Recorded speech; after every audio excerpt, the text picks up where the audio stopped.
You did. There it is. No. Okay, so welcome to the Marketing Trench. On today's episode, Scott got aggressive with titles, and you all suck at marketing. And I want to disclaim right up front that Ricardo and I were both like, Scott, we really feel like maybe this is too aggressive, and Scott just whatever was happening to him. I went full aggro. I was having a bad day. It's all a lie. This is Ricardo's fault, but we all know this. Anyone who listens to the show knows it's Ricardo's fault. All right, so today we're welcoming our good friend Noah, who is he works with Scott. We're very sorry about that. He's my genius. He's the genius. He's the muse. Scott is exactly his muse. And we're going to be talking about ad spend. And Ricardo or Scott, why don't you guys really quickly, 30,000 foot view, like what is it that you regularly hear from people, not just real estate agents? You hear it from me. You heard it from me before we started this podcast about how bad I am at ad spend. Like, what do you hear from these people that we feel like this is a topic to address? I think the question always comes back to, I'm running ads, but I'm not getting the results that I want or the results that I'm expecting. So what am I doing wrong? Or I'm frustrated. I tried running ads before and they didn't work. Or I paid somebody to run ads for me. I paid somebody to run ads for me and that didn't work. There's this other cool company that'll run ads for me, but I'm tired of spending my money because are they going to get me better results than this last company or than the last time I did it? Let me take a step back on this because those things are true, but let me lay the foundation here a little bit. I suck at marketing. We all suck at marketing at some point, and we all suck at marketing to some degree compared to somebody else. Noah and I met each other a few years ago. We've worked together trying to power through the learning curve of all of this stuff it's been a couple of years now, right? Noah, Absolutely. that we've really spent a lot of money and really gone in hardcore and really have done this. And this episode isn't about you sucking, it's about embracing the suck. And the fact that this stuff is complex, it's very complicated.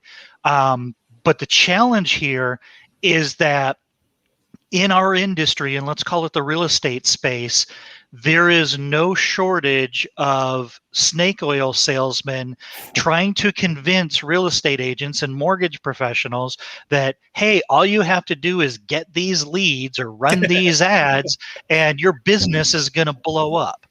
And it's just, and it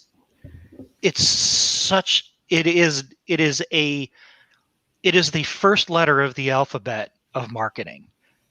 Right? A for ads. You've got B through Z that you need to learn. And so that's really what this conversation is about. It was a little provocative, and we were joking about, I don't want to say people suck, but no, this is a serious topic, and it's a serious topic because the advertisements that you're bombarded with as a professional in this industry only are talking about A, and nobody's discussing B through Z. Right. And nobody wants to suck A. That was actually really good. That was PG and very effective. So yeah, and you know, this also kind of sprang up from a conversation that Ricardo, you sent an email. Actually, this came from Noah made that statement. Noah made that statement because you sent out an email because you were trying to figure out how to have a conversation with somebody regarding concerned about their ad spend. Right. Yeah. And the answer to the ad spend was absolutely obvious, which I want to talk about that specific issue because it certainly is an issue. But yeah, that's how this entire conversation started, is people think that you run an ad, you cash commission checks. And there is a lot. Dustin got busted as your mother is listening. Oh boy. All right. Kevin calling. So Ricardo, back to the question. What are kind of the most common reactions that you hear from agents? Because you work with a lot of real estate agents that are trying to run ads. What are some of the most common challenges that you hear that they're having that are indicative of them having a very narrow perspective? So the biggest question is what ads are working right now? Yep. I think that's one that we want to tackle. The second one is, when I give them my recommended budget, it's, well, I spent money on ads before and that really didn't work for me. So I only want to spend, $20 or $50 this time around. And how come I can't just test this at $5 a day? Or how come I can't test this at, $1 a day? Right. I don't think this is one of those things where you can dip your toe in the water with $1 and, get results. You do have to put, you do have to make it an investment. Right. And I think that's the problem. We're not thinking of it in terms of an investment. We're thinking of it in terms of an expense. This is just an added expense that I don't need right now. Well, and I also think that people don't put it in the context of what it actually is. I mean, it's just eyeballs, but once you get the attention of the eyeballs, there's an entire conversation and conversion that needs to take place. And it's literally listen, the perfect example is that's why it's expensive to run ads on TV and radio, right? If you want eyeballs and ears, you're going to pay for it. And so it only makes sense that if you're advertising on a different type of a media platform, it doesn't mean that automatically you can spend $2 a day and people are going to see it and anything is going to happen. So let's address the spend, the spend question. Actually, Dustin, do you have a good way to have this conversation? Because I feel like we could rabbit hole in a lot of places. I want to drop some best practices here, and definitely want to give people some things that they can walk away with. But it's also really important to conceptually understand what role advertising plays in your business conversion funnel. Well, let's hand that over to Noah. So Noah, 30,000 foot view. First time, let's assume I'm your client. So I'm coming to you. I'm like, hey, Noah, I'm thinking about spending money on ads. What is the first thing you think I should know before I engage your services? Absolutely. So I think the first place to start is really with the end consumer in mind, rather than thinking about approaching ads as like the singular, piece of the funnel like we talk about. The idea is to move them through the rest of the sales process, right? The idea behind ads is really to acquire customers' lead information. So that's really what you want to think about is like, what problems are they already having? What conversations are they having in their mind? How can you position yourself or position your offer to solve that? And then from there, you're kind of working up from the very bottom. So you're not really starting with, what ads are working right now? I heard video's crushing it. What should I do video? You're starting with, okay, I have this, this end consumer in mind. I want to be able to get in contact with these people. How can I, what can I position, or what can I offer these people to in exchange, for their contact information? That's really where we're starting with it. And so the answer to how much money should I spend, it's not really how much money should I spend, it's how can I continue to put $1 into my advertisements to get $3, $4, $5, $10 out. That's really the perspective that it is. Like Ricardo said, it's an investment. So the idea again is not to spend as little as little as possible on your advertising. It is, how can I continue to put $1 into this? When you have that perspective, it's basically like you're printing money, right? You're putting $1 in, you're getting $4 out. So like that ad spend isn't an expense at that point. It's not really real at that point. You're really trying to acquire this customer's information. And what I hear a lot from marketers that I've learned from is like, the business that can spend the most to acquire a customer is the one that's going to win. That's really what you're trying to do with paid ads. So when people say, I'm not getting results or it's not working, I think it's really because you're not really sure what the results are supposed to be, and you don't really have much of an end goal in mind or much confidence in yourself to generate money with this, because you don't really know why you're spending in the first place. So that's really what you start with. You start with like your end consumer in mind, and then it makes it a little bit easier to build a marketing funnel from there. Let me add some nuance to this too, because you kind of mentioned the sales funnel, and I have challenges with the concept of the sales funnel anyhow. But really, what we're talking about with this type of advertising is it takes a long time to convert somebody into a paycheck in the real estate space. Absolutely. It's not an impulse buy. It's not an exchange of money for products. So you going into marketing, you have to understand the upfront investment that's required to fill the, let's call it the top of the funnel, to get them to the middle of the funnel where you're actually engaging with them and earning their trust, down to the bottom of the funnel where they're ready to make a decision and they've decided that they trust you and you are knowledgeable and they're going to do business with you. You're not converting on top of the funnel. No. You're only building awareness. Right. You're building awareness. You're letting people know that you're there. You still have to build trust. And then you have to re-engage with them. So there has to be some way that they can engage with you. There has to be some sort of value they get from it, so that they say, you know what, that was valuable. I wonder what this next breadcrumb looks like. And I think like a lot of people try to solve too much with an ad. They're trying to solve too many problems, or they're trying to get people to move so fast through that funnel, rather than understanding that it is going to take time, and that you usually want to spend more of your marketing dollars on people that already are aware of you, rather than people that are cold at the top of the funnel. I mean, you're really trying to kind of bring them into your environment or your world, and then you're spending money on, or you're spending more dollars on people, that are actually a little bit more interested in having, in that middle funnel, bottom of the funnel. So here's quick, Dan McWhorter is asking, are we talking about Facebook ads? To clarify, we're talking about really any kind of anything. Yeah. Yes and no. Yeah. Yeah, I would say any kind of digital ads where you're creating content or you're putting it out on a digital medium. Another thing that I kind of wanted to talk about here, and we've heard this before, where we run ads for listings on Facebook, I think it was, and there would be leads and there would be contacts, and a real estate agent would follow up on the lead, and they would call them, leave a voicemail, and say, hey, I saw you were interested in this house. Let's schedule a time to go and show you this property. And if you can just tell me the best time, okay, just let me know, and we'll get this open. By the way, it's going to sell fast, so you need to act now. That's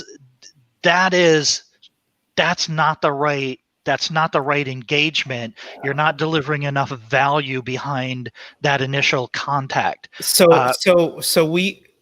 I had a scenario where the agent said, the leads aren't any good. I followed up with this person, and I read the conversation thread, because Verse spits out a conversation thread. And the thread said, I'm looking in this. Explain that, Ricardo, because people that may be checking in the first time. So what we do is we run ads to a 24/7 call center that follows up on all of the leads, and texts them and emails them and contacts them, gets the lead to say, yes, I know that I clicked on this ad and I want to talk to somebody. And then that's what's being delivered. And then that's where you pick up. So in this one, the consumer said, I work 8 to 5. Please have somebody call me after work. Call me or text me after work. And the conversation was, the agent said, well, this lead isn't any good. They never picked up the phone. I tried calling them 3 times. It's like, you tried calling them 3 times at 11 and 12 o'clock. What did they say in their conversation? Right. They said, hey, I work 8 to 5. I can't take the call during work, but have somebody call me after work. Call me or text me after work. And like, to piggyback off of what Scott said, I mean, like when you're trying to bombard someone like that, it's like you're trying to get married on the first date. I mean, you just met somebody and you're trying to, move them, through this process way too quickly. And like the conversation that a lot of people are having are talking about themselves as like the real estate professional, rather than, again, like I said, you're starting with the end consumer in mind. So like all of your marketing after you do paid ads is like specifically for them. It's providing more value for them. And that's what your advertising is supposed to be as well. It's like how can I provide value to these people? And then you have to get them in the network, and you continue to do that, throughout the process. It's not really talking about you and what you want. I mean, like, we all know that the agent wants to get a commission check, but it doesn't the client or the lead doesn't care. They care about what it is and for them. And so if their end goal is to purchase a house or whatever it is, refinance, all this, whatever it is, that's what you need to be speaking about. You need to be specifically talking about, again, like I said, the conversations they're having, the issues that they're having, the things that they're already telling themselves. If you can craft your marketing messages to that, then that's how they're going to find that value with there, and they're going to respect you as kind of that, that leader in that. So let's talk about crafting the marketing messages for a second, because I'm coming back to you now. I've got my pile of cash. Let's just say I want to spend $10,000. Right? Excellent. My budget. Yeah, we're all like, yeah, that's a good number. So okay, so $10,000, and I come to you and I say I want to spend it on ads. What are you like? What would you say to me to get me to make sure that my head's in the right space and that I'm thinking about the right messaging versus maybe the wrong messaging that's just gonna, maybe I'll get clicks, but it's not gonna do anything for me. Right. So I think like the idea is to not approach ads as the singular, piece of the funnel. Like, I want to have a very holistic view of this. And so ads is just kind of like one piece of the funnel. And if there's one link in the chain that's broken, then the rest of the process isn't really going to work. And so the idea is, like, again, you're almost working backwards. You're not starting from ads and thinking about how can I get clicks and how can I get them. You're starting from the very backwards. What's the end goal of me, and what do they want out of it? And then you move from there. And so, like, if it is purchasing a home, then, okay, I have to be able to educate these consumers. Then, okay, then I'm going to, have maybe a webinar on educating people on how to buy a home. I have to get people to register for the webinar. How can I get people to register for the webinar? Okay, I need to maybe offer them something free, like a lead magnet, like we call, and that's, in exchange for their contact information. So again, like, you're starting from downloadable guide or something like that. You're starting from the bottom, and then you work up to the ads. So then, like, when they ask like what ads are working right now, or what are we spending, that's usually why a lot of people aren't having results either, because like you're doing kind of what everybody else is doing, and you're running into a lot of we say traffic, but like you're running into traffic with a lot of other advertisers. I mean, you're doing the same thing that everybody's doing. That's why people don't respond. And so you're not crafting with again, with the end consumer in mind. You're just doing because you think like this is the right thing to do, and you don't really have much of a real goal to get any money out of the, spending money on this. Okay, so let's assume for a second that I have an open house.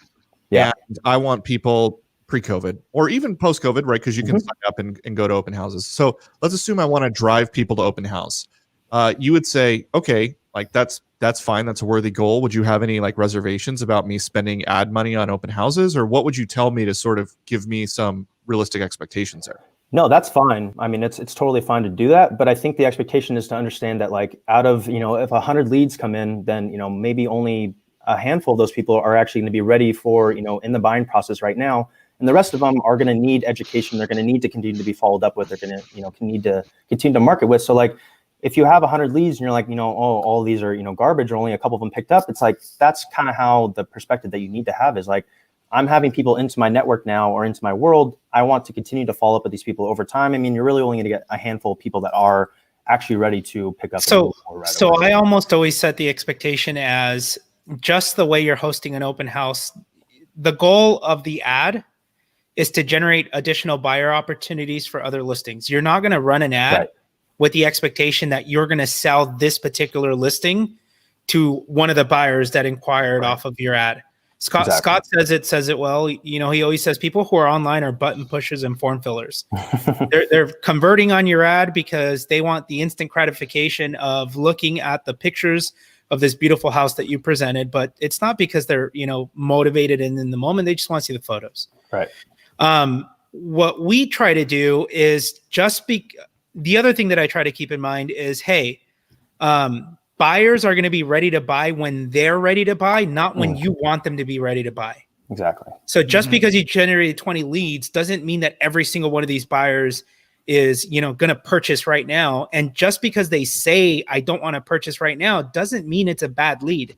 It doesn't mean they're not going to buy tomorrow, the next week, 30 days, 60, 90 days from now, if you have, a consistent follow-up process to put them on.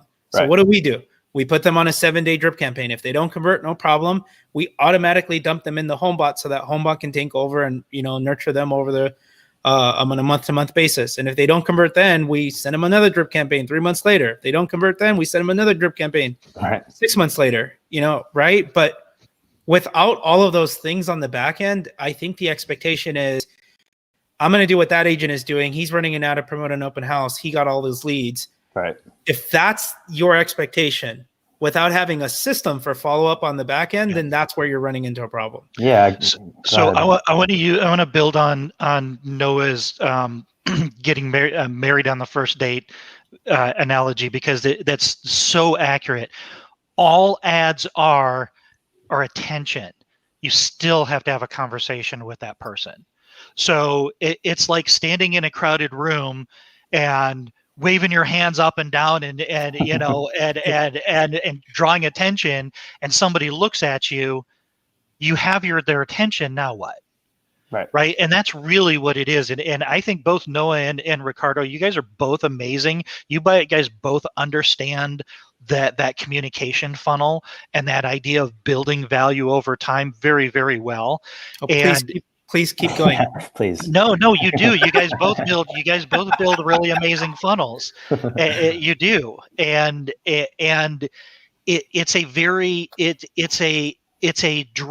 more of a drawn out sales process than I think most people believe. I think most people believe that ads mean that, you know, people are just going to show up starving to your lunch counter, and that's not the case.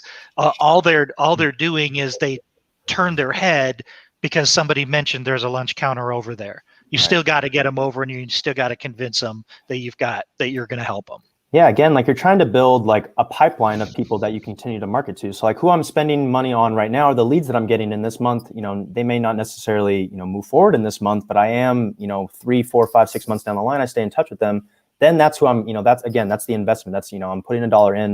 When I say put $1 in, get $4 out, maybe it doesn't happen in this month, but like it happens, you know, down the line, and that's totally okay. But like it gives you, you know, a little bit more stability and predictability in your business. Like, you know, where deals are going to come from now, because you have a list that you're nurturing, that you're building value with, that you're building credibility with.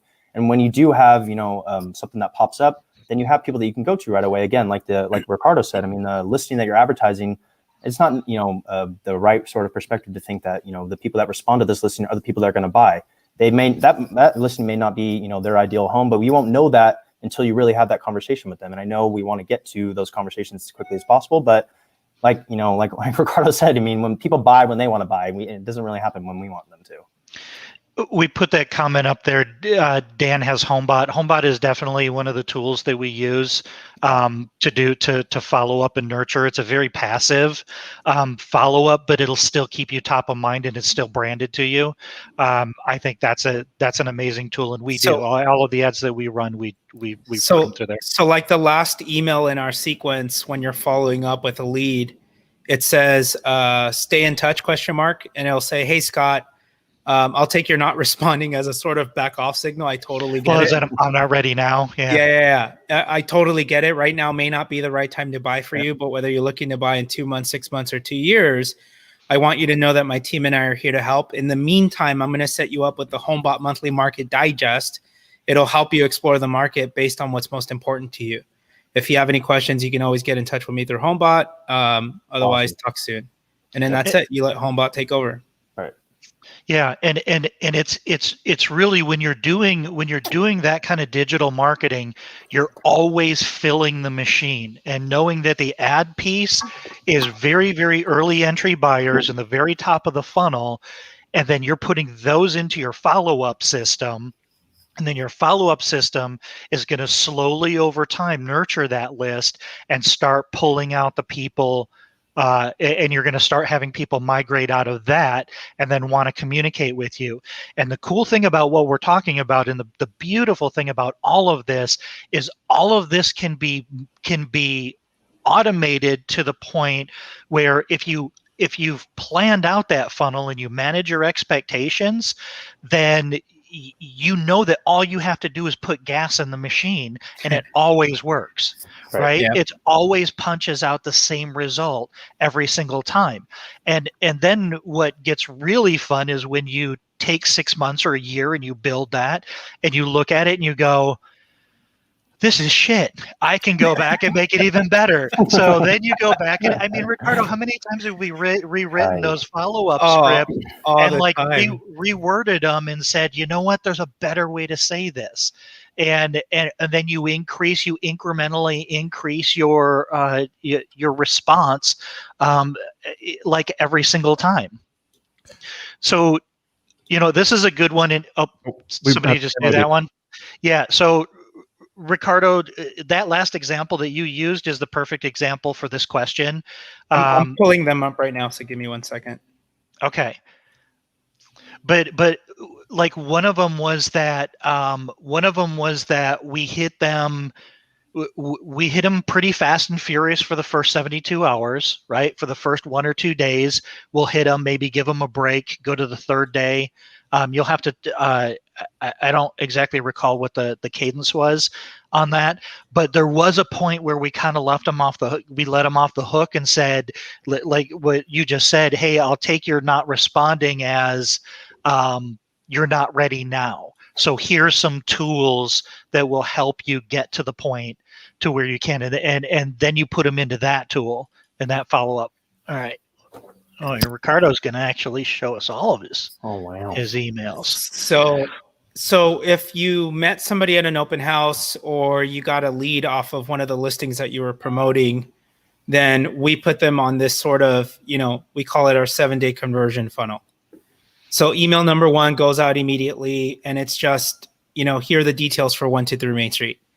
Hey, Ricardo, my name's Anthony, and I'm the realtor that's listing 123 Main Street. It really is a great home, but great for one person is not great for every person. So would you like me to send you a list of homes similar to 123 Main Street? And are there any other areas that you're considering? Thanks, talk soon. And then we send out a text message that's similar to the email, because some people prefer text to email. Some people prefer text to voicemail or talking on the phone. Then we send another follow-up email. Are you still interested? Maybe 123 Main Street isn't the right home for you. So can you tell me a little bit more about your dream home? And then the last email is that last attempt one, the stay in touch ? Hey, I take you're not responding as a sort of back off signal. I totally get it. Right now may not be the right time to buy for you, et cetera, et cetera. And then again, just because they're not ready to buy right now doesn't mean it's a bad lead. So what we do is we follow up 3 months later, and we put them on a simple, city-based drip campaign. We use personalization in whatever CRM system you're using. So we have like city as a custom field in the lead records profile to see where it was they were searching. So if this listing was in Costa Mesa, I would put Costa Mesa into that custom field. And it's basically, good morning, it's Ricardo with ABC Realty. A while back, you contacted me about buying a home. Do you still have plans to buy a home in Costa Mesa this year? And then I'm sure you've been on tons of sites, so in case you forgot who I am, here's a link to my Zillow agent profile. I really do pride myself on, providing the high level of service or 5-star service for my clients. And then again, just because they're not buying right now doesn't mean they're not ready to buy, right? They're going to be ready when they're ready. So we wait, and 6 months later, we put them on this re-engagement campaign. And then the first email is regarding your property search. Hey, Noah, this is Ricardo with Awesome Sauce Realty. We know it's been some time since you inquired about buying a home. The market has changed, and so have interest rates, and we wanted to reach out to share some of the latest updates and best options for buyers. Feel free to give us a call, text, or email me back. We look forward to hearing from you. And then that's 5 contact attempts over 3 days. The last day is not yet, ? Hey, Ricardo, we realize a lot of people are mostly just researching about buying or selling in the future. A lot of our happiest clients started out this way. We want to reach out to you and let you know we're here to answer any questions you have, whether you're looking to buy in 2 months, 6 months, or 2 years. Even when we back your story, I look forward to hearing from you. This re-engagement campaign we sent out to somebody who had a database of close to 2,000 contacts. They got 178 responses in about 24 to 48 hours. Wow. This agent does about 40 to 50 deals a year. They got, out of 174 responses, they had 20 responses where they missed opportunities. They're like, hey, it's so great to hear from you. Sorry to say, we just moved a few months ago. We're happily living in Alaska now. Or great to hear from you. We decided to go with, we just sold our house, blah, blah, blah, blah, blah. Think about the opportunities you're missing by not nurturing those leads past the 3 contacts you made while they were at the office. And, you decided not to nurture them for the long term because you decided they were a bad lead. Yeah, and recognize that a response to an ad is only a data point that indicates intent. Their intent is to get more information about a house. Their intent might be just to see pictures. So that's when we kind of really start talking about what kind of ads are you running, because there's a lot of companies out there that say, hey, we'll deliver you 500 leads for $1 a piece, but those leads aren't necessarily, those are either the, get your, you're not going to believe this kitchen or something like that. We've tried that, and then people are clicking through, and you're forcing people to click through. But understand that most of this marketing converts in the low single digits, and also recognize that when it does convert, it's got a comma in it, and you're probably making 5 digits. So you've got to put that into context. You understand that you're only going to convert 1 to 2 to 3% of all of those leads, but once they do convert, 6 months, 3, 6, 9, 12 months down the road, you go back and you look at your marketing budget, and that's when you look at your marketing system, and that's when you start looking at tweaking and improving your conversion and things like that. But it's that context. Okay, so let's come back to the ads, because now we've got a really good sense, I think, of the funnel and how it can be used once you have the ads out in the universe. Mm-hmm. So now I've got my $10,000 budget, and Noah is helping me to, he looks at my funnel and he says, "This looks fantastic. Baller, so good." So Noah, what kinds of ads are there, first of all, and second of all, where would, generally speaking, where are you seeing activity versus maybe not so much? Yeah, absolutely. So I feel like what we've experimented a lot when, like Scott said, we've been doing this for a year and a half, and we experimented with a lot of different types of ads. So on specifically for real estate, we do open houses, listings, just listed, pool homes for sale in your area, rent first buy is a big one. Stuff like that. And then as you are moving people into, your world, you can follow up with, branding specifically for you, testimonials on past clients that you've helped, certain things like that. I think that, goes a long way. So yeah, you're trying to attract people in, and then now that maybe it's a little bit more generic on the top end, it's totally fine. But if you're spending a little bit more time, as you're in their world, and, as you're sending out emails and texts and stuff like that, you could still spend a little bit of money on, following up on, like I said, showing testimonials of past clients you've helped. This is an area of specialty that I work in. This is, stuff like that. That's really where I would go with it. And so you're saying showing this to people who've clicked on the ads, and now you're following them back around. Targeting. Exactly. Yeah. Somebody that submitted their information on, a rent first buy ad or a just listed ad, or, searching for homes in your area, you're having trouble, we can set you up with that. Great. And now, you're kind of solidifying your brand as a business professional. That's really what we want. And we want to, take it away from, it being, these massive lead aggregators that are, that's really what real estate is. They're selling the leads, like Scott said. But the idea is you want them to see you as the business professional and vibe with you and your brand and you as the person. If you provide massive service for them and they love you, then they're going to tell everybody about you. That's really the idea. So let me unpack those ad types a little bit more, because there's how we use it and how you can use it may be two different things.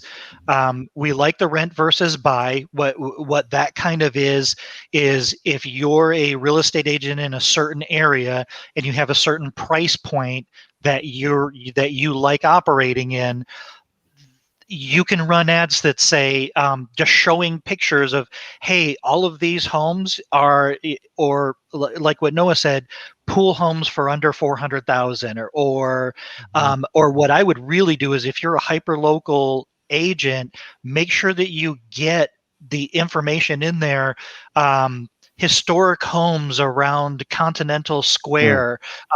Get this free guide for the best place to work. I think, Ricardo, you had a friend who he specialized in, what was it called, the lakes in Florida? That wasn't a retirement village. The Village is Florida. The Village is Florida. So he worked primarily in a 55 plus community, and constantly dropped the name of the community, and he only marketed around the community.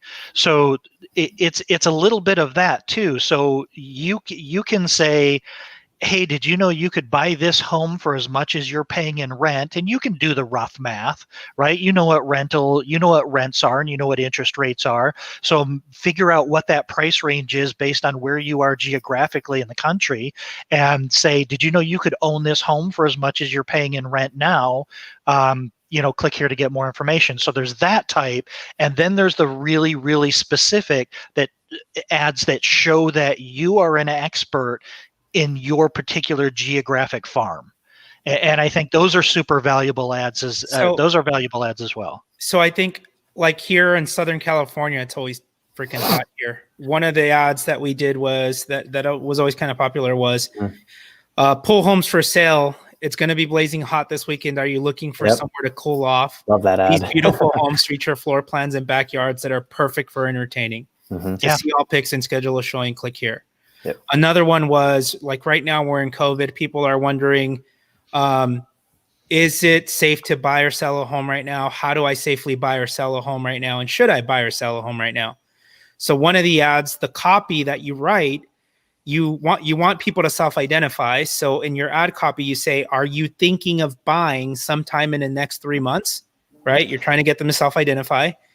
And then the copy says these newer model homes are safe to tour and move-in ready. To see all pics and schedule a showing, click here. What have I done? In the headline, getting them to self-identify, are you thinking of buying in the next 3 months? And in my copy, I've alleviated their concerns, which are what? Is it safe to buy or sell a home right now? How do I safely buy or sell a home right now? Should I safely buy or sell a home right now? Yeah. I'm saying these new model homes are safe to tour and move-in ready. Check them out. Click the link below. Yeah, those are the conversations they're already having in their head. Those are the things that they're worried about, and you address that right away on your ad, and that's exactly what they're going to respond to. Yeah. So, and then just think about your nurture sequence on the back end.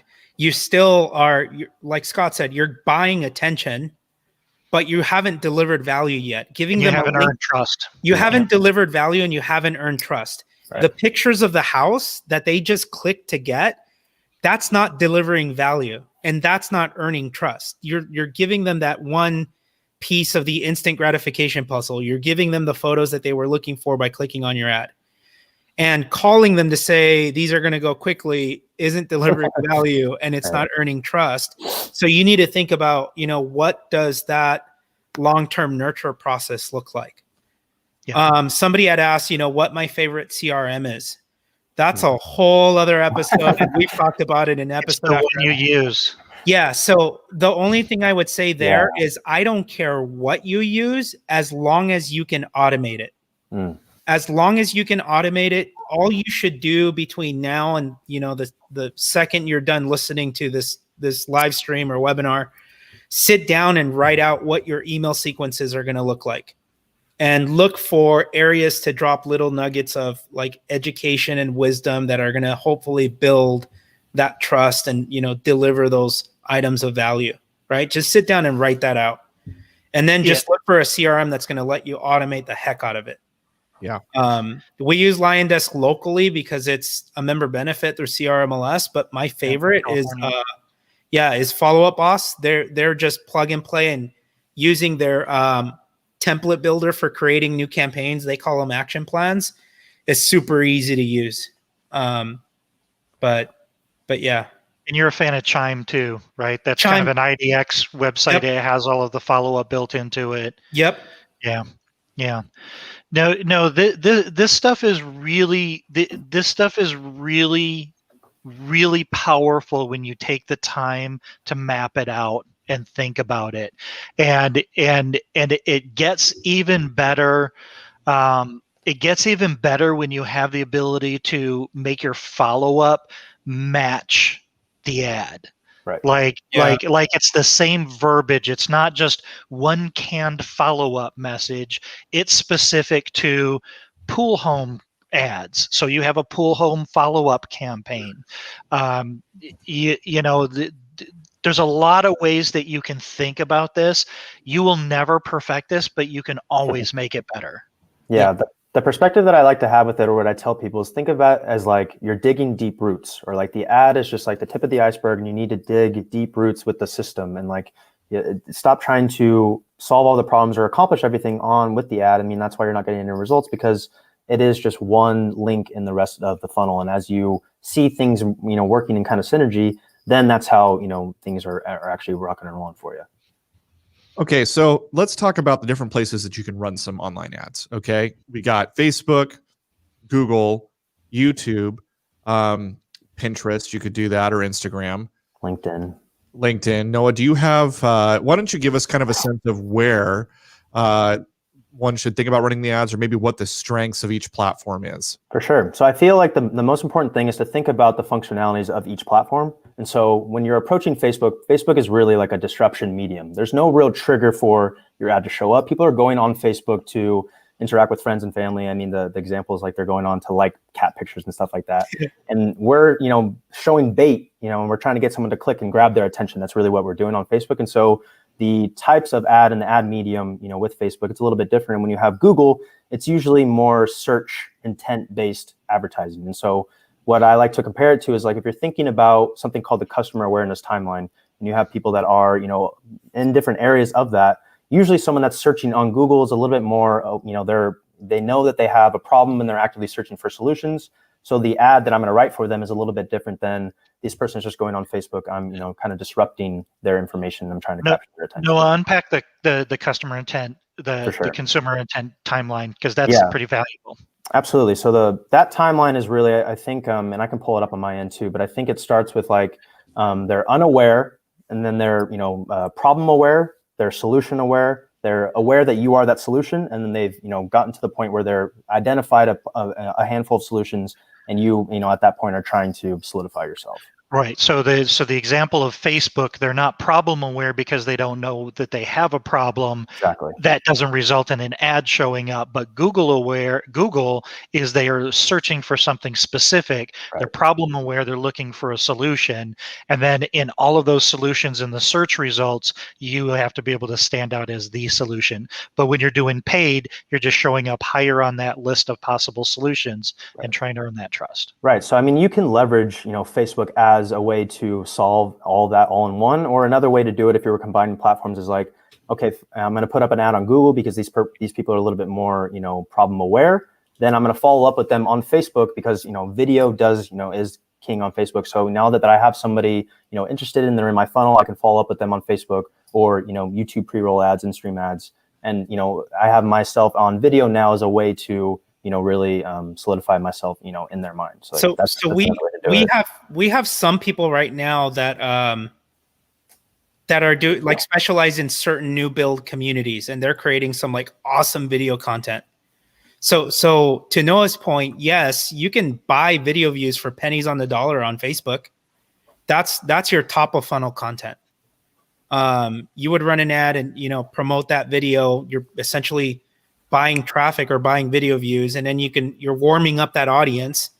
Then you can retarget them with another ad, one of your listing ads for one of your new listings in that community. And who do you target? You target the custom audience of people who have engaged with 50% of your video or more. Right. Yeah. Yep. Right. Like Noah said, I consider Facebook interruption marketing. So, those people are a little further along in the process on average.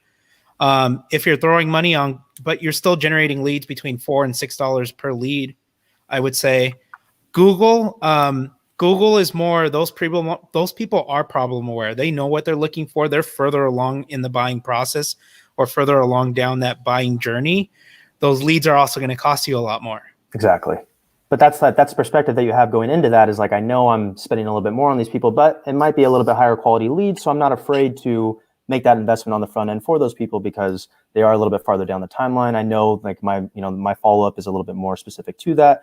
I know that I might spend, $4 to $6, like you said, Ricardo, on Facebook, but I might spend $20 on Google, but that Google lead might convert a little bit better. But when you see it as like, oh my gosh, Google costs so much more than Facebook, it's not necessarily that it costs more. It's just who you're marketing to and who that lead is. It's just in a much different place in the timeline. So I'm not, so worried about spending $20 to get somebody on Google because I know over a couple months, I continue to market them, I'm going to get a deal out of it anyways. Their intent is higher, and now it's just yours to lose, right? Exactly. So it's your follow, it's your Right. follow up, it's your conversation, it's your Right. engagement, it's how you Right. build trust at that point. Exactly. Yeah. Okay, so that's Google and Facebook. Would you say YouTube is higher intent than Google, or is it about the same?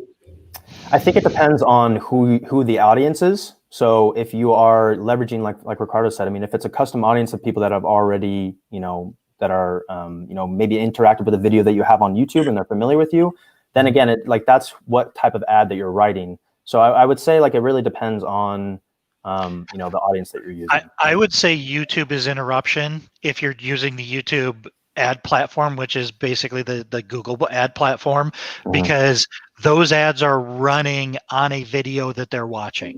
So it's interrupting the video that they're watching, either as a banner on the bottom or as an ad in the middle. And that's a little bit different than creating a YouTube channel and creating your own content. And people that come and watch your content, that's kind of content creation and conversion off of that, which always converts at a way higher rate than any advertising that you can possibly do. But I had to work in my you have to create content line in every single episode. It's all about the content. But I think that with YouTube, especially if you're doing a good job of creating a brand video or like a lifestyle video about your brand and who you are, what community you service as an agent, I think YouTube can be really cost effective in terms of creating branding and awareness ads for pennies on the dollar. So I've interviewed a couple of agents on my other podcast to talk about how they created content and built their channels. But this book right here, it's called Viewability by Tom Breeze. I know that's a little tough to see, but this is a good one. So Tom manages Facebook ads and runs an agency. Sorry, not manages Facebook ads. Runs an agency that manages ads for channels like YouTube. So that's what they do. They help you.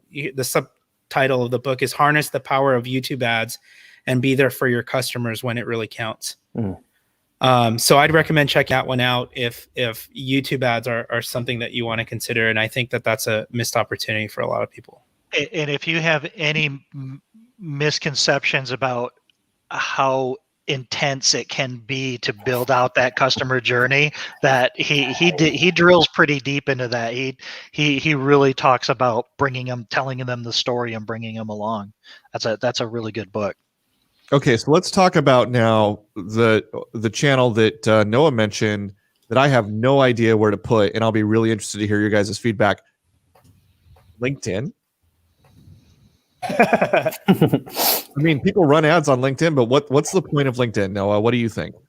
Yeah, I mean, I don't have a whole lot of experience with it. I've been reading an interesting book on it recently as well, just like best practices for LinkedIn advertising. I think and especially for real estate, I mean, there's a lot of business professionals specifically on LinkedIn. And so they give you a lot. It's similar to how you can upload custom audiences and, put stuff in front of it. But again, it's just kind of like, I'm trying to put something in front of these people and I'm trying to, capture their lead information. That's really how I view it. So what I think you could probably do with LinkedIn is you could probably run ads for employees of large corporations, maybe, right? So maybe you can maybe you're targeting someplace where there's a big Kaiser and you're saying, hey, this is it's this far from this, it's this far from this hospital. That's a really cool niche marketing opportunity. I haven't spent a lot of time trying to crack it, but because right now we use demographic targeting, right? This age range, you want to live in this area, but on LinkedIn, you're really targeting sort of their employment demographic or their professional demographic.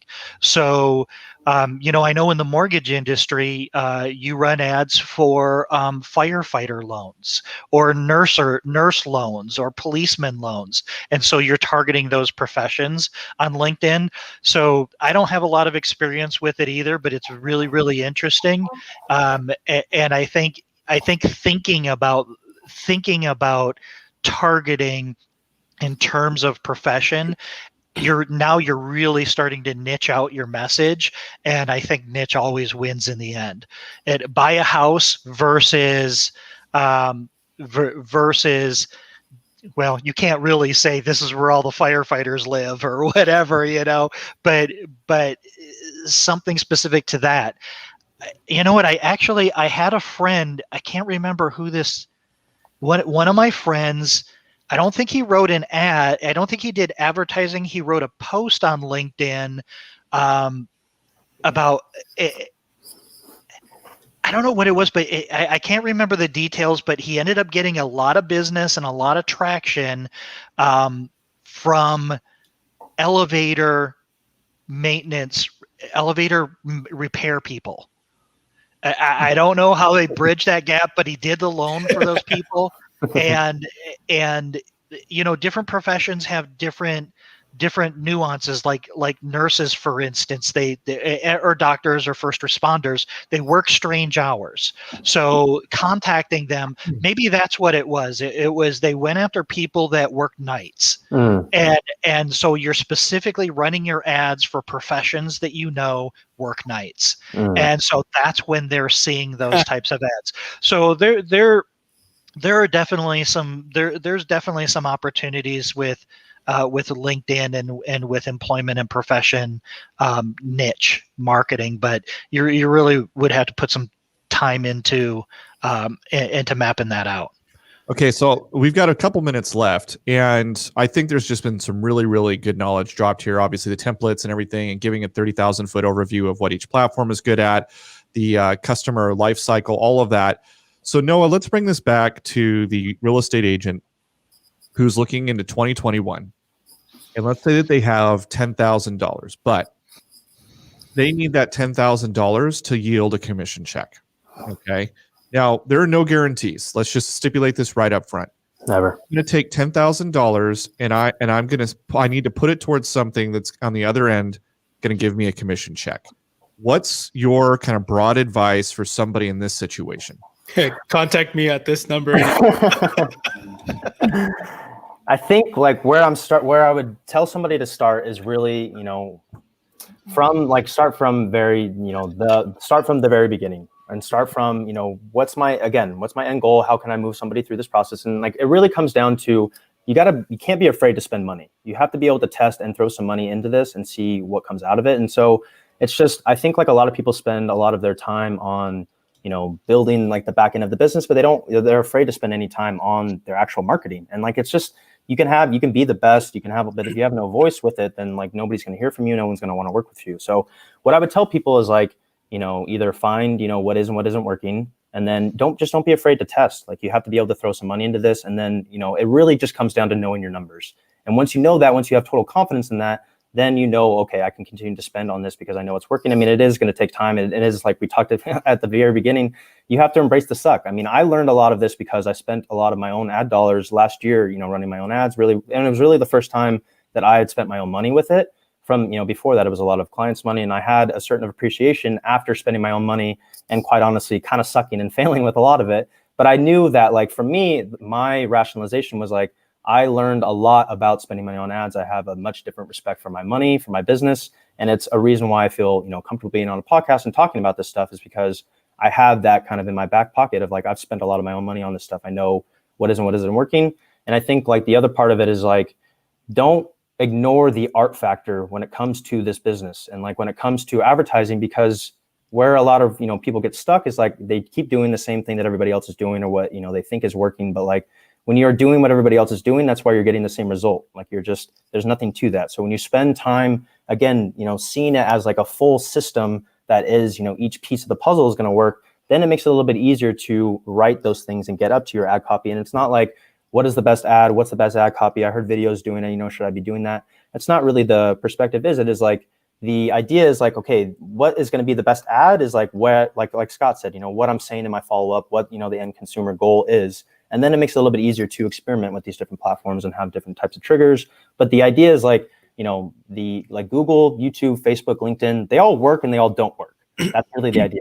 They all do work, and they're all trying to get to, into the same sort of place, and then have a follow-up system in there to really, I mean, at the end of the day, it's just trying to get people on the phone, right? I think an excellent example of this, and I know we're getting close to the hour, but is the new campaign you're putting together with Media from downtown LA. Yep. So describe how you guys are working on putting that together. Like, what was Media's end goal? So the end goal really, again, is just to get people on the phone. The way we're doing it is he's passing out postcards in downtown LA, trying to get people to, I forget exactly what the postcard is, but basically people are scanning a barcode and it's dropping them right onto a funnel that I've built for him. That basically is like, you know, some branding on him, some past examples, you know, testimonials, his team, stuff like that. You're immediately trying to build some credibility, build value, build trust.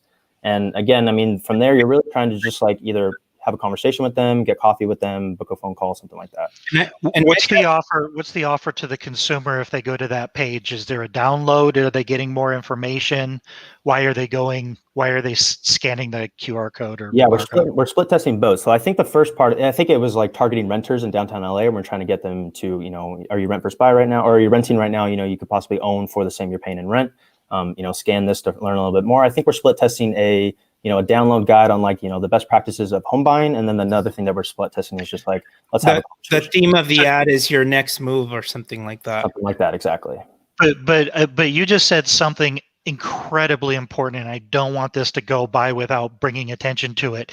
He is using offline media to build his online database. Right. So he's taking physical postcards, he's taking flyers, he's taking things, and he's saying, go to this process, get this thing of value. You've now captured their information and essentially have permission to communicate with them. Right. And that I think that was probably the most important nugget, because everybody thinks that you have to do everything online. Right. What we're talking about is everything that happens after you get their attention. And it doesn't matter how you get their attention. It doesn't matter whether you meet them in the grocery store checkout line, or you hand out a postcard, or you run an ad on Facebook. Where you need to, so Dustin, my answer to your question is I would put $5,000 into my follow-up system. I would make sure that I'm capturing their information. I would make sure that I'm segmenting that information. I would make sure that all of my scripts are built out. And I would make sure that I have something to nurture that database, build the database, nurture the database, and then have good reporting so that you know what's going on with all of that. And then you put 5,000 into the ads. You know, the one thing that I would like to tackle before we leave here is the question that you had again, Ricardo, that where we started this was how much do I spend? We've found on Facebook that somewhere in the $20 to $25 a day range is pretty good. So you're probably talking $500-600 a month. And so if you were putting $5,000 into it, now the reason that you want to put that money in is because all of these ad platforms, well, there's a couple of different reasons. The first reason is that these ad platforms have a learning algorithm that they learn based on how consumers engage with your ad. They learn who to show your ad to, and that requires volume. So that requires enough volume. And then the other one that you said, no, it's a bidding platform, right? It's an auction. It's an auction. So basically, like if we are, you know, running ads in a similar area, but you know, Ricardo's spending 20 and I'm spending 5, you know, Ricardo is going to get access to more traffic, access to more premium traffic, because it's going to optimize faster. He's going to get better results faster. And he's going to find that right pocket of traffic that's taking the desired action, whatever it is. So yeah, I mean, on Facebook specifically, it is that auction platform. Yeah. Wow, this turned into a really good conversation. This was a good one. Embrace the suck. Embrace the suck. It does. Well, I really appreciate your time today and absolutely. Thank you guys. Your insights. It's been a great conversation. And by the way, Scott, I really appreciate you bringing us back to the database stuff and the follow-up. I think that you know, for me, that helps something to click, right? Like 50% of that $10,000 budget should be going into the follow-up, because this is a long tail game. This isn't a put money in, get commission check out sort of situation. Right. And so if you found that conversation or this conversation to be interesting and you want to, you know, learn a lot more about building your database, go to marketingtrench.fm. You can listen to our previous episodes there where we talk about building databases. We talk about follow-up sequences. A lot of the kind of stuff Ricardo mentioned today in terms of scripts we have in previous episodes. So go back and listen to those, especially episodes about how to follow up with your past client database. There's some really good information in there. If you're like, you know what? Yeah, I want to take this seriously. I want to do some ad spend on the front end, but I really want to make sure I'm not losing anybody on the back end. Episodes on HomeBot, episodes on following up your past client database, all that kind of stuff. Marketingtrench.fm. If you want to hear other episode or other podcasts just like this one, go to our sister, our mothership company, Real Disrupt Podcast Collaborative. We're a part of the Real Disrupt Podcast Collaborative Network. And so we have other podcasts there. Check them out. Ricardo also has a podcast. Ricardo, where can people check that out? RicardoBueno.com. And the podcast is called? Super simple. The Weekly Boost. The Weekly Boost. So Ricardo interviews agents on what they're doing. And so if you're an agent in the industry and you want to hear from top agents, that's a great podcast to check out. All right, guys, it's been fun. Until next time, this has been the Marketing Trench. Yeah. Woo.